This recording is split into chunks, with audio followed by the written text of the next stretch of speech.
Good morning, students. Next topic of your chapter is matter around a sphere is consideration of solution.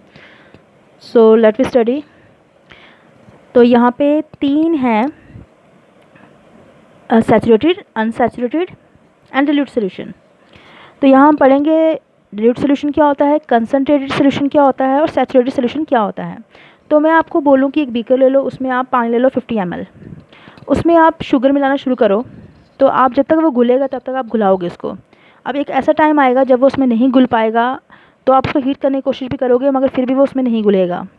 तो हम बोलेंगे ये solution जो है बहुत कंसनट्रेटेड है, इसमें अमाउंट क्या है, सोल्यूट का बहुत ज़्यादा है. और सोल्यूट याद रखें, सोल्यूट वो सब्सटेंस होता है जो आप बहुत कम अमाउंट में डालते हैं और सॉल्वेंट वो जो ज़्यादा अमाउंट में डालते हैं. तो यहाँ पे वो हो गया कंसनट्रेटेड सोल्यूशन.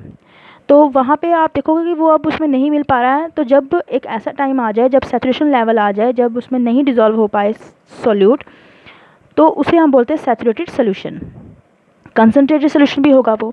अब डिल्यूट सोल्यूशन क्या है, तो मैं बोलूँ कि एक गिलास में अगर मैं 2-3 क्रिस्टल डाल दूँ शुगर के और फिर उसको घुला दूँ, तो उसमें आप अगर उसको पियोगे भी तो आप बोलोगे इसमें तो शुगर है ही नहीं, तो वो डिल्यूट सोल्यूशन हुआ.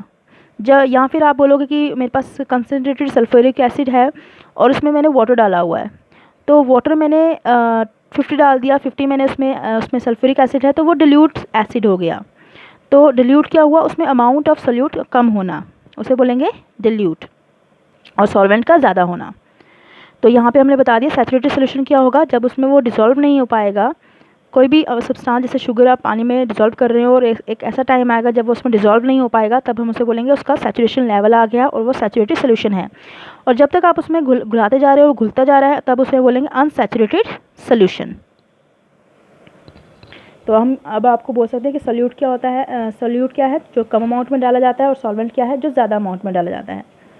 नेक्स्ट यहाँ पे फॉर्मूले दिए हुए हैं आपको मास परसेंट के. अगर आपको निकालना है कि सोल्यूट की कितनी परसेंटेज है किसी सब्सटेंस में, किसी सोल्यूशन में, तो आप mass of solute upon mass of solution आपको चाहिए इंटू 100 आपको कर देते हो. मास बाय वॉल्यूम की उस सोल्यूशन में कितना उसका मास है, तो आप कैसे करोगे, मास परसेंटेज वॉल्यूम परसेंटेज निकालोगे, तो आप कैसे करोगे, mass of solute volume of solution into 100. तो यहाँ पे एक न्यूमेरिकल है. अब यहाँ ध्यान से देखिए, a solution contain 40 gram of common salt. एक सोल्यूशन में 40 ग्राम ऑफ कॉमन साल्ट है, मतलब आप पानी में नमक मिला रहे हो कितना, 40 ग्राम, और पानी कितना है 320 gram. Calculate the concentration in terms of mass by mass percentage of solution. तो आपको मास परसेंटेज निकालनी किसकी, सोल्यूशन की. तो पहले मास ऑफ सोल्यूट कितना दिया हुआ है, सोल्यूट वो है जो कम अमाउंट में होता है, वो 40 ग्राम है. मास ऑफ सॉल्वेंट क्या है, 320 ग्राम.